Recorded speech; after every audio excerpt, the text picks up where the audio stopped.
नमस्कार, बखबर में आपका स्वागत है। मैं हूं राघवेंद्र सिंह। बखबर में आज हम बात करेंगे सियासत की गरीबी की। आप इसे ये भी कह सकते हैं गरीबी की सियासत। दरअसल गरीबों पर ही पिछले 40-50 साल से सियासत केंद्रित हो गई है और उसकी वजह यह कि वोट थोक में मिलते हैं। आज हमारा मुद्दा है मध्य प्रदेश में गरीबी रेखा से नीचे जो लोग जीवन गुजारते हैं उनके राशन कार्ड को लेकर है। दरअसल मध्य प्रदेश में पूरे देश भर से सबसे ज़्यादा गरीब रहते हैं। उनका आंकड़ा 2021 की अगर हम रिपोर्ट करें तो 14 लाख से ऊपर जाता है। करीब 14.25 लाख के आसपास मध्य प्रदेश में फर्जी राशन कार्ड पकड़े गए हैं। इसमें हम विस्तार से इसलिए बात करना चाहते हैं क्योंकि ये जो पूरा मामला है इसके पीछे पॉलिटिकल गणित तो है ही है, इसमें आर्थिक फंडा भी है। जो गरीब हैं और जो गरीब नहीं हैं उसके बाद भी उनका राशन कार्ड बना है।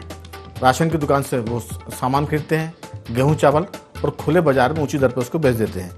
गरीबों के लिए जो स्कीम बनाई गई थी उसकी कितनी बदहाली हो रही है, इस मुद्दे पर हम विस्तार से बात करेंगे। इस पर चर्चा करने के लिए हमारे साथ स्टूडियो में मौजूद रहेंगे हमारे विशेष मेहमान कमल राठी जी। इसके अलावा टेलीफोन लाइन पर रहेंगे रघुवर दयाल गोहिया, वरिष्ठ पत्रकार, और मध्य प्रदेश के वरिष्ठ पत्रकारों में शामिल राकेश दुबे जी। आप सभी का बहुत बहुत स्वागत है। राकेश जी, मेरी आवाज़ सुन पा रहे हैं? जी, मैं आपकी आवाज सुन। दरअसल भोपाल के अकेले की हम बात करें तो 40 राशन की दुकानें सस्पेंड कर दी गई हैं। जो आंकड़ा हमारे पास है उसमें लक्षद्वीप में सबसे कम फर्जी राशन कार्ड पकड़े गए हैं, उनकी संख्या सिर्फ 33 है।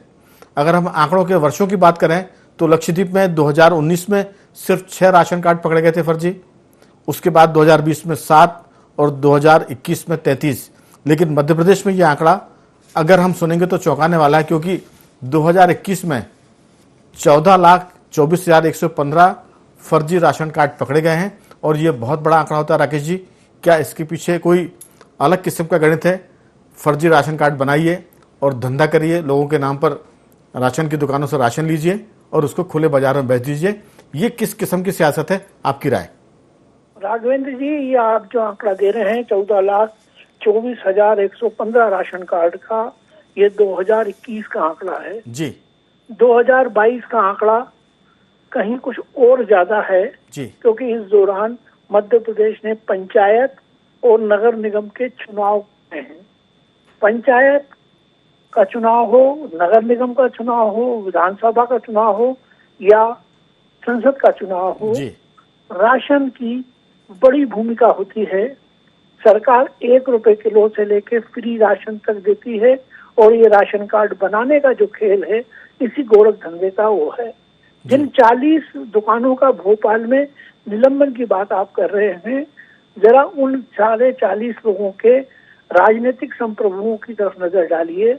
उसमें हर जमात के लोग शामिल हैं, उसमें सत्तारूढ़ दल के लोग भी भागीदारी अधिक है तो प्रतिपक्ष की भागीदारी भी कम नहीं है।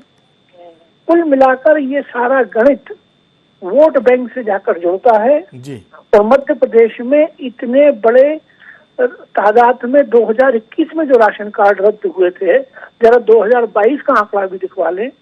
मैं तो इस गरीबी की रेखा के खिलाफ हूँ जी। पता नहीं किन कारणों से सरकार गरीबी की रेखा तय करती है। सरकार को अमीरी की रेखा तय करना चाहिए।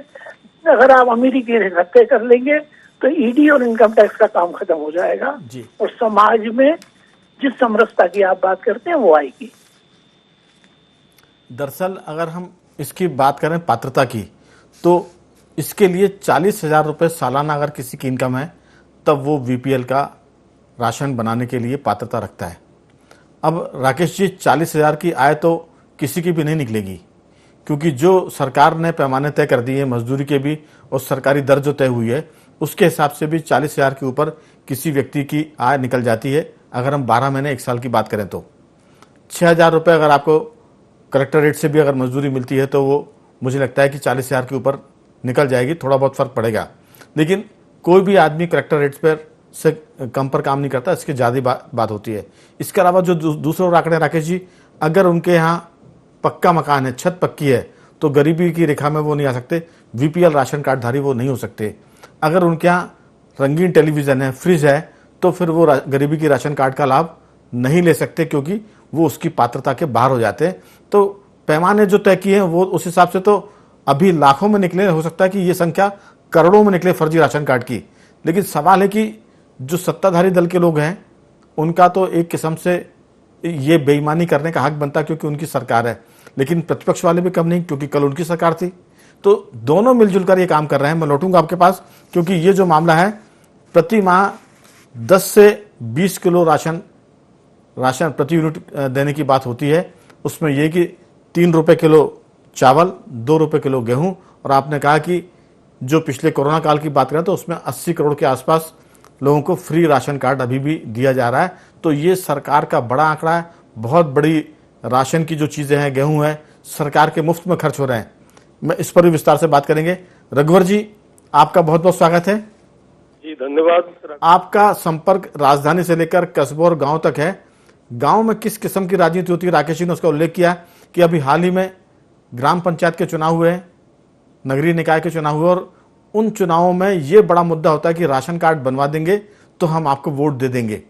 अब राशन कार्ड बनने का भी बड़ा घपला है। जो उसके पात्र नहीं है, ज्यादातर वही लोग डिमांड करते हैं बीपीएल का राशन कार्ड बनवाने की, क्योंकि उनको फ्री में या सस्ती दर पर आना चाहिए। और ये गड़बड़ झाले सबसे ज्यादा ग्राम पंचायत और नगर पालिकाओं में भी बहुत होते हैं। आपकी राय? आपने बिल्कुल सही फरमाया, और राकेश जी ने भी जो बात कही है वो भी बिल्कुल सटीक बात है, सही बात है। अब चीजों को और मान्यताओं को, नीतियों को बदलने का निश्चित रूप से समय है।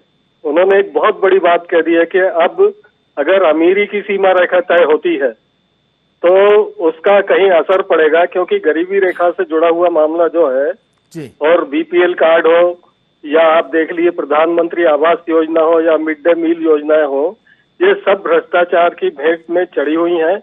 और इनके शीर्ष पे अगर आप जाएंगे तो आप देखेंगे कि सत्तारूढ़ दल से जुड़े हुए बड़े बड़े नेता शामिल हैं, जिनमें हम कह सकते हैं कि मंत्री भी इन्वॉल्व है। मैं पहले भी कहता आ रहा हूँ। तो इस पूरे उसमें एक सिंडिकेट जो बन गया है वो अफसरशाही का सिंडिकेट है। और अभी अगर अपन बीपीएल कार्ड धारियों की बात करें तो दुकानदार जो है, कार्यकर्ता ही हैं ज्यादातर, या उनसे जुड़े हुए हैं, चाहे वो सत्तारूढ़ दल के हों, चाहे प्रभावशाली लोगों से जुड़े हुए हों, चाहे विपक्ष के नेताओं से जुड़े हुए लोग हों। लेकिन जो राशन कार्ड की दुकानें हैं, आप अगर सर्वे कराएं आप देखेंगे तो उसमें 99% ऐसे लोगों के हाथों में ये दुकानें हैं जो कहीं ना कहीं नेताओं से जुड़े हुए हैं, विधायकों से जुड़े हुए हैं रघुवर और प्रभावशाली लोगों से। रघुवर जी कह सकते हैं कि इसमें तो सब मिलजुल कर खा रहे हैं, प्रतिपक्ष और सत्ता पक्ष दोनों एक है इस पूरे मामले में। इस बेईमानी में, इस चोरी में सब मिले हुए हैं, एक दूसरे को प्रोटेक्शन देते हैं जी। अफसर जो है दुकानदार को प्रोटेक्शन देता है और अफसर को नेता प्रोटेक्शन देता है। तो आप ये बताइए कि जो ईमानदारी से जो योजना का लाभ सही पात्र व्यक्ति को होना चाहिए वो कहाँ हो रहा है, और उसका सीधा ताल्लुक जो है वो बिल्कुल स्पष्ट रूप से वोट पॉलिटिक्स से है, सत्ता से है। इस चीज को अब धीरे धीरे आम आदमी भी समझने लगा है और बहुत से लोग ये कहने भी लगे हैं कि जो इंफ्रास्ट्रक्चर था, जो संवैधानिक संस्थाएं थी, उन पर एक विचारधारा विशेष के लोगों को बैठाकर कब्जा किया जा रहा है। वहां फिर अब आप ईमानदारी की, न्याय की, चरित्र की कैसे उम्मीद करेंगे? ये एक सबसे बड़ा यक्ष प्रश्न आज के माहौल में सबके सामने है। रघुवर जी, विचारधारा सिर्फ सत्ता की और पैसे की है। सारी विचारधाराएं यही इसी गटर में आकर रुक जाती हैं, चाहे वो वामपंथ की हो, चाहे वो दक्षिण पंथ की हो, चाहे वो समाजवाद की हो। सब विचारधाराएं पैसे पर आकर सिमट जाती हैं। उसके लिए फिर सब एक हो जाते हैं। जो पुरानी कहावत है कि हमाम में सब नंगे हैं, लेकिन जिनके यहाँ फर्जी राशन कार्ड निकलेगा उनकी फिर बहुत सारी सुविधाएं सरकार छीनने की बात कर रही है। अभी तक जो हमारे पास आंकड़ा आया, राकेश जी ने कहा था 2022 का, तो अभी अधिकृत कोई आंकड़ा नहीं हमारे पास, लेकिन जो हमारे पास पिछले 7 साल के जो फिगर है, जो आंकड़े हैं, वो बताते हैं कि मध्य प्रदेश में 23,53,000 से ज्यादा फर्जी राशन कार्ड पकड़े गए हैं। 7 वर्षों का ये आंकड़ा है। 23 लाख बहुत होता है। मुझे लगता है कि इस पर बहुत गंभीरता से विचार की जरूरत है, क्योंकि इसमें जो सरकार 2,000 रुपये कुंटल गेहूं खरीदती किसानों से, घूम फिर कर वही 2,000 रुपये कुंटल का गेहूं राशन की दुकानों पर मुफ्त में बंटने आता है या सस्ती दर पर बिकने आता है। तो ये एक बड़ा, मेरे ख्याल से जो आपने कहा कि सिंडिकेट है, जो ये सब मिलकर सरकार को भी चूना लगा रहा है और फर्जी लोग या गरीब लोगों के नाम पर अपना धंधा कर रहा है। मैं लौटूंगा क्योंकि इसमें सारे लोग हम में नंगे हैं। कमल राठी जी, राजनीति में अक्सर वोटर वो डिमांड करता है उम्मीदवारों से जो उसके बूते के बाहर की बात होती है। अक्सर जिनके पक्के मकान होते हैं, जो अच्छा खासा कमा खा रहे होते हैं, वो भी कहते हैं कि हमारे घर में 2 राशन कार्ड अगर आप बनवा देंगे तो घर के आपको 8 या 10 वोट मिल जाएंगे। वो बेचारे, मैं बेचारे इसलिए कर रहा हूँ क्योंकि चुनाव जीतने के लिए तो सब काम करना पड़ेगा, तो उस चक्कर में वो सारे काम करते हैं जो गैर कानूनी होते हैं। आपकी राय क्या, जो फर्जी राशन कार्ड निकले हैं इन पर मुकदमे दर्ज होना चाहिए, इनकी गिरफ्तारी होना चाहिए, और उन राशन की दुकान वालों पर भी कार्रवाई, सिर्फ राशन के लाइसेंस सस्पेंड नहीं बल्कि राशन की दुकान चलाने वालों को भी जेल होनी चाहिए, उन पर फौजदारी मुकदमे दर्ज होने चाहिए। आपकी राय? देखिए, राशन का जो कॉन्सेप्ट है, मेरे ख्याल से जो मैंने बचपन में देखा है कि हम राशन कार्ड पे शक्कर भी मिलती थी और एपीएल वाले को भी मिलता था, लेकिन बाद में चूंकि शायद शक्कर पहले राशनिंग से ही मिलती थी, वो खुले बाजार में शक्कर उपलब्ध नहीं होती होगी। ऐसी हम जब देखते चलें तो फिर वो गरीबी रेखा की परिभाषा आई, तो गरीबी रेखा की परिभाषा में कुछ 500 या 600 रुपए प्रति माह की जिसकी इनकम है प्रति व्यक्ति, उसे राशन कार्ड की उपलब्धता कराई जाती थी। और ये सारा डाटा सेंसस के वक्त उठता है, जैसे 2011 का हमारा आखिरी सेंसस है जी। अब उसके बाद क्या हुआ कि सरकार वोट के लिए कह लें और लोगों को लोक लुभावन जो वादे, जिसके माननीय प्रधानमंत्री जी ने भी कहा फ्री बीस, तो वैसा आप देखेंगे तो मैं मध्य प्रदेश में अभी जैसे समझ रहा था, अधिनियम अंतर्गत पात्रता प्राप्त पर्ची प्राप्त करने का हकदार श्रेणियां, तो इसमें लगभग 24 श्रेणी है। 24 श्रेणी में आप देखें, कुली जो स्टेशन पे काम करता है वो भी है, वनाधिकार का पट्टेधारी भी है जी, मंडियों में अनुज्ञाधारी हम्माल और तुलावटी भी हैं, बंद पड़ी मिलों में नियोजित पूर्व श्रमिक भी हैं। ऐसे 24 कैटेगरी की ई पर्चियां बन रही है। मैंने सुना कि राशन कार्ड की आवश्यकता नहीं है, अब ये ई पर्ची बनती है, इसके आधार पे ही राशन मिल जाता है। तो ये जो 14 लाख का आंकड़ा है, ये प्रश्न चिन्ह इसलिए है, क्या ये राशन कार्ड का आंकड़ा है या ये इन पर्चियों को भी मिला के लाया गया है, तो ये स्पष्ट नहीं है। लेकिन मुझे ये लग रहा है कि जो राशन देने का, पहले राशन में गेहूं मिलता था, चावल मिलता था, तेल मिलता था, घासलेट मिलता था, शक्कर मिलती थी, अब कुछ नहीं मिलता, सिर्फ गेहूं, चावल, कभी कभी बाजरा, ज्वार, ये मिलता है। इसके बाद जब हम देखते हैं उस कैटेगरी को, हम देखते हैं तो मेरे ख्याल से, मेरी जानकारी में या आपकी जानकारी में, अभी शिवराज जी ने कहा कि जो मूंग सरकार खरीद रही है, मूंग भी वो स्कूल के जरिए बच्चों के मार्फत, स्कूल के मार्फत सस्ती दरों पर उनको बिकवाने की बात हो रही है। सस्ती दर का कोई औचित्य इसलिए नहीं कि जितने का आप राशन दे रहे हो, मुझे लगता है कि उससे ज्यादा का व्यय उस राशन लेने में वो व्यक्ति खर्च कर देता है। मैं इसलिए कह सकता हूं कि मेरे घर पे एक बुजुर्ग महिला काम करती हैं, वो जिस दिन महीने में कम से कम 4 बार राशन की दुकान वाला बुलाता है कि भाई राशन मिलने वाला है। अब वो सुबह से लेकर शाम तक अपनी यहाँ की रोजी छोड़ के वहां जाती है और वो राशन लेके आती है 50 रुपए का, लेकिन यहाँ से छोड़ के उसका दिन भर का, मतलब आप कहेंगे तो ये तो ठीक है मेरे घर पे काम कर रही है। जो ऐसे हैं तो जहां अगर वो हाजिरी पे जो बेलदार होंगे तो वो उस दिन की रोजी रोटी छोड़ के जा रही है, तो परमानेंट काम कर रही है तो तनख्वाह नहीं कट रही, तो बेलदार। और जब आप ऐसा देखेंगे तो मुझे ये लगता है कि जब हम आधार कार्ड को लिंक कर दिए हैं, जब हम आधार से राशन को वो कर रहे हैं, आधार तो डुप्लीकेट नहीं हो सकता जी, तो 2017 से आधार लिंक हो गए, इसके बाद भी कैसे डुप्लीकेशन हो रहा है? तो ये कहीं ना कहीं सरकार की, अधिकारियों की, नेताओं की और वो उस दुकानदार की, क्योंकि दुकानदार भी समिति में पंजीयन होता है, लेकिन कभी भी दुकानदार का चेहरा बदलते मैंने नहीं देखा। वही समिति है तो समिति का अध्यक्ष बदलेगा, दुकानदार का चेहरा बदलना चाहिए, तो मैंने कभी चेहरा नहीं बदलते देखा। राशन की दुकान उसी की होती है जो होता है, भले ही उसके नाम हो या ना हो, वो एक क्षेत्र का प्रभावशील व्यक्ति होता है जो उन नेताओं को वोट के वक्त काम आता है, किसी नेता की रैली में उसके लिए काम आता है कि भीड़ इकट्ठा करना है तो राशन की दुकान वाला ही भीड़ लाता है। तो आप ये देखेंगे कि राशन की दुकान का राशन देने से ज्यादा भीड़ इकट्ठा करने के लिए, अपने बातें पहुंचाने के लिए, आदमी को अपने साथ जोड़े रखने के लिए उसका उपयोग होता है, राजनीति में उसका इस्तेमाल हो रहा है। दरअसल जो लोग राशन की दुकान चलाते हैं कमल राठी जी, वो भी राजनीतिक दल के ही सदस्य ज्यादा होते हैं, जैसा रघुवर गोहिया जी बता रहे थे। लेकिन मैं आपको बता दूं कि मध्य प्रदेश का तो फिगर मैंने आपको बताया, लेकिन देश का सबसे छोटा राज्य मानो लक्षद्वीप है, या दादर हवेली की हम बात करें, मिजोरम की बात करें, तो यहाँ जो आंकड़े मैंने आपको गिनाए थे कि लक्षद्वीप में सिर्फ 33 लोग पकड़े गए हैं राशन, फर्जी राशन कार्ड वाले, और यूपी जो सबसे बड़ा राज्य है उसमें ये आंकड़ा 2021 की बात करें तो 4,15,000 के करीब होता है। लेकिन अभी जो मैं जिक्र किया मैंने कि मध्य प्रदेश में अगर पिछले 7 साल की बात करें तो फर्जी राशन जो पकड़े गए हैं राशन कार्ड, वो करीब 23 लाख से ऊपर निकल गए हैं। तो ये आंकड़ा बहुत बड़ा है। इसमें अगर आप प्रति व्यक्ति राशन को जोड़ेंगे तो वो कई लाख कुंटलों में जाता है।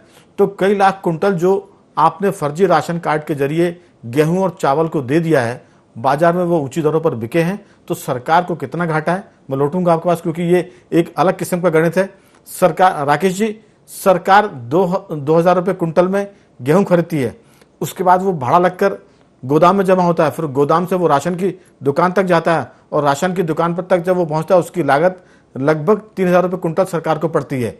तो 3000 रुपये कुंटल का गेहूं सिर्फ 3 रुपये किलो बिकता है, 2 रुपये किलो बिकता है। तो देखिए आपकी इसमें कितना बड़ा घाटा नफा है, बशर्ते कि वो गरीब को जा रहा हो, लेकिन वो गेहूं बाजार में बिक जाता है, महंगी दरों पर बिकता है। तो ये मेरे ख्याल से एक बड़ा गिरोह है जो करोड़ों अरबों रुपए का काम कर रहा है। इस पर भी ध्यान देने की जरूरत है, आपकी राय? इस गिरोह में सबसे बड़ा हिस्सा जिन लोगों का है वो इस बहस में पीछे छुप गए, वो है नौकरशाह।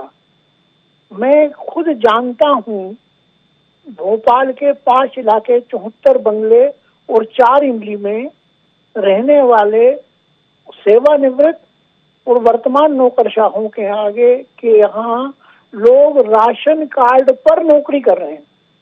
जो राशन कार्ड बनवा दिया उससे परिवार को राशन मिलता है, उसके बदले में नौकरी करते हैं। तो ये तो सारी ब्यूरोक्रेसी तो बहुत चौंकाने वाली जानकारी है जी। और ये ब्यूरोक्रेसी मिलकर इसका गठबंधन राजनीतिक दलों के साथ होता है। आप जिस रिपोर्ट के आधार पर बहस कर रहे हैं उसमें देख लीजिए, उसमें राजस्थान की सरकार भी है जहां कांग्रेस शासन है, उत्तर प्रदेश भी है जहां भाजपा का शासन है, मध्य प्रदेश जहां भाजपा का शासन है, और केरल भी है जहां कम्युनिस्टों का शासन है जी। और सब जगह फर्जी राशन कार्ड पकड़े जा रहे हैं। तो भाई कोई तो थोड़ा इस सबसे अलग हटकर मानवता की बात करें। नहीं, मानवता की बात नहीं करते हैं, क्योंकि केंद्र ने एक गरीबी की सीमा रेखा खींच दी है जो नितांत गलत है। उसके बजाय अमीरी की सीमा रेखा खींचना चाहिए। मासिक रूप से खर्च की तय होना चाहिए कि 4 लोगों के परिवार का खर्च कितना होगा। इससे अधिक होने पर जो है वो अवैध माना जाएगा, पर इतनी कहने की हिम्मत नहीं किसी का। बिल्कुल।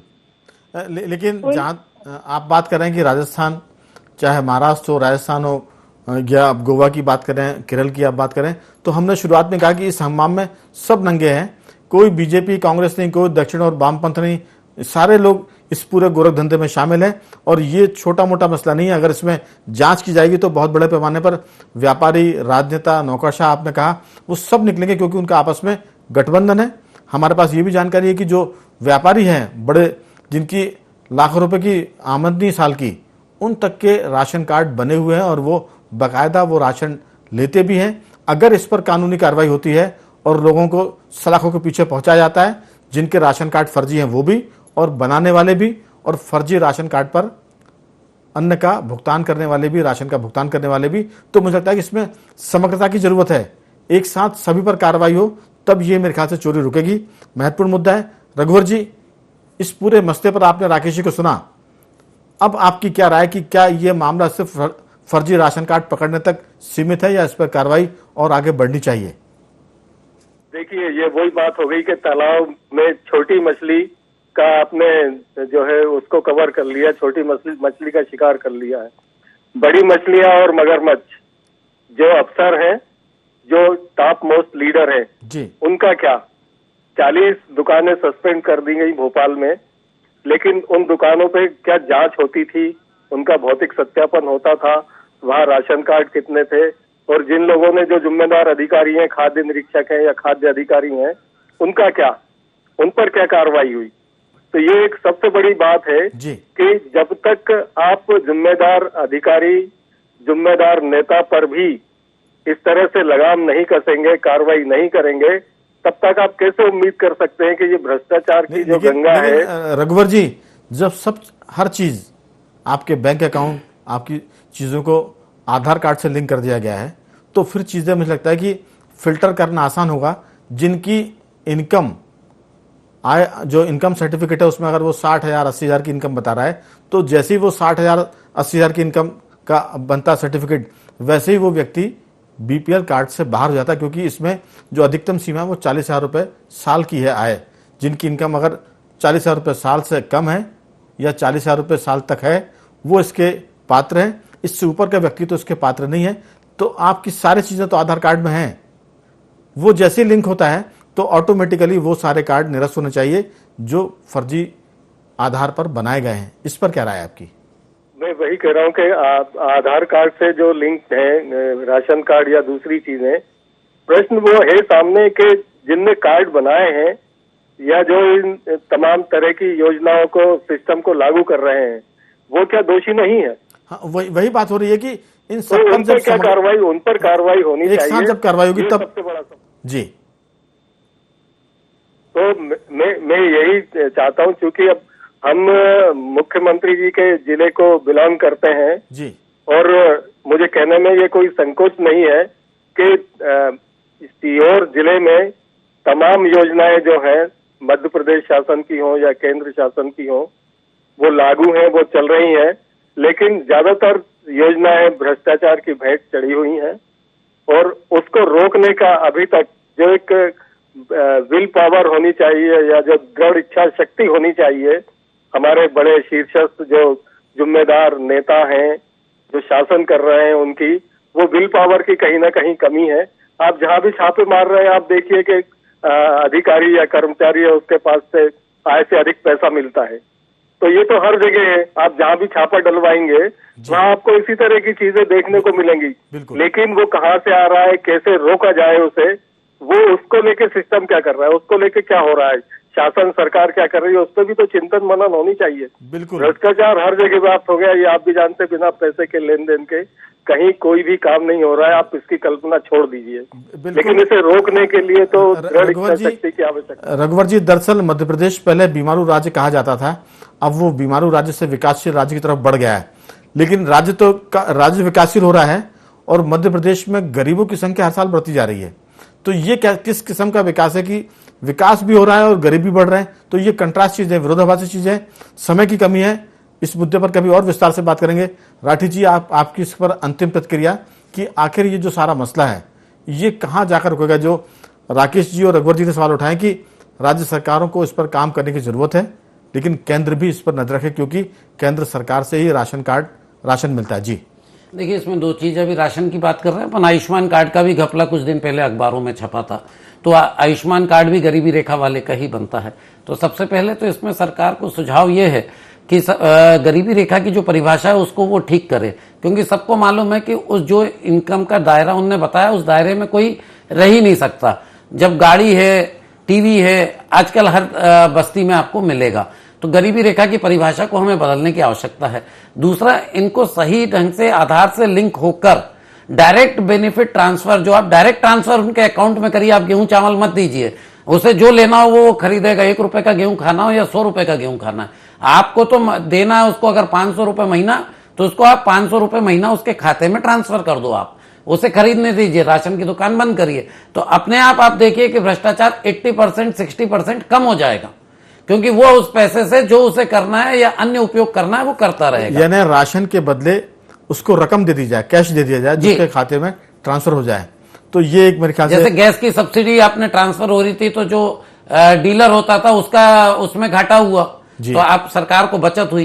तो इसको भी वैसे ही कर दे, इस गरीबी रेखा की परिभाषा बदल दे।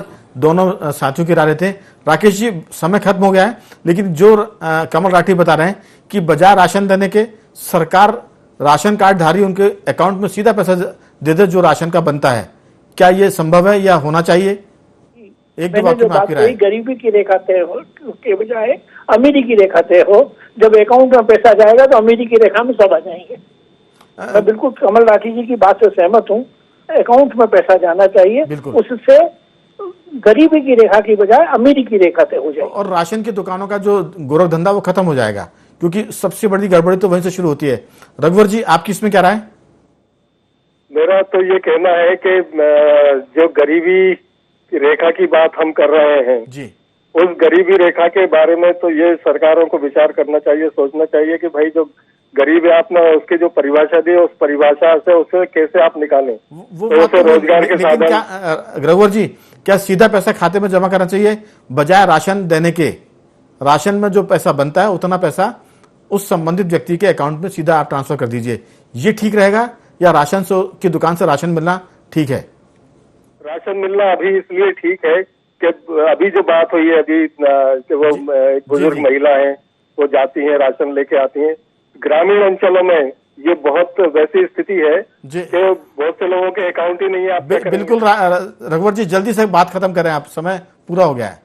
तो फिलहाल ये है कि अभी राशन की व्यवस्था चालू रहना चाहिए, लेकिन जिम्मेदार लोगों पे कार्रवाई होनी चाहिए। चलिए, कुल मिलाकर ये बहुत सारी बातें हैं। कुल मिलाकर सीधी सी बात है कि राशन के मामले में घपले हो रहे हैं। अकेला मध्य प्रदेश है कि 7 वर्षों में लगभग 23 लाख फर्जी राशन कार्ड पकड़े गए हैं।